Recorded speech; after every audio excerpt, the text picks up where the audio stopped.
नौकरी दी जाए किंतु हम दी जाए। राजा ने उसके भाव और ज़रूरत को समझते हुए कहा, नौकरी तो मिल जाएगी, किंतु हमारे राज्य में रहने के लिए एक नियम है। हर माह 2 एकादशी व्रत होते हैं। इन तिथियों पर पूरे राज्य में किसी को भी अन्न नहीं मिलता। सभी व्रत रखते हैं और फलाहार करते हैं। यदि तुम यह नियम स्वीकार करते हो तभी यहाँ रह सकते हो और नौकरी प्राप्त कर सकते हो। व्यक्ति ने बिना विचार किए कहा, महाराज, मैं आपकी शर्त स्वीकार करता हूँ। वह प्रसन्न था कि उसे रोजगार मिल जाएगा। कुछ समय बाद एकादशी का दिन आया। राज्य में उपवास का वातावरण था। उस व्यक्ति को भी अन्न नहीं दिया गया, केवल फलाहार के लिए फल प्रदान किए गए। लेकिन व्यक्ति को फलाहार से तृप्ति नहीं मिली। भूख बढ़ने लगी और वह बेचैन हो उठा। वह सीधे राजा के पास पहुंचा और बोला, महाराज, फल खाकर पेट नहीं भरता, कृपया मुझे अन्न दे दें, वरना भूख से मेरे प्राण चले जाएंगे। राजा ने उसे पुनः नियम समझाया, परंतु वह व्यक्ति लगातार खाना मांगता रहा। अंततः राजा को दया आ गई और उन्होंने उसे आटा, दाल, चावल, नमक आदि सामग्री अन्न पकाने के लिए दे दी। वह व्यक्ति बड़ी खुशी के साथ नदी के किनारे गया। पहले उसने स्नान किया, फिर श्रद्धा से भोजन बनाने लगा। जब भोजन तैयार हुआ तो उसने आसन लगाया और आंखें बंद कर भगवान विष्णु का ध्यान करते हुए कहा, हे प्रभु, भोजन तैयार है। आप पहले प्रसाद ग्रहण करें, उसके बाद मैं भोजन करूंगा। उसकी सच्ची भक्ति और भावना को देखकर भगवान विष्णु स्वयं प्रकट हुए और भोजन ग्रहण किया। फिर वे अपने भवन लौट गए।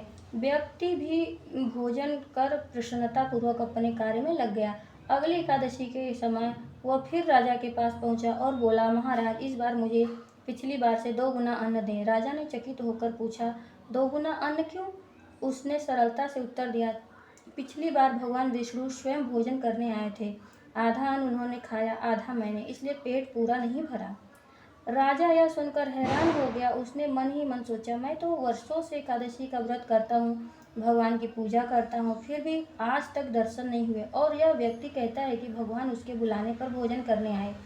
राजा ने सत्य जानने का निश्चय किया। अगली एकादशी को छिपकर नदी किनारे पहुंच गए। व्यक्ति फिर आया, स्नान किया और भोजन तैयार किया। उसने पूर्व की तरह हाथ जोड़कर भगवान को बुलाया, परंतु उस दिन भगवान प्रकट नहीं हुए। उसने बार बार प्रार्थना की पर कोई चिन्ह नहीं दिया।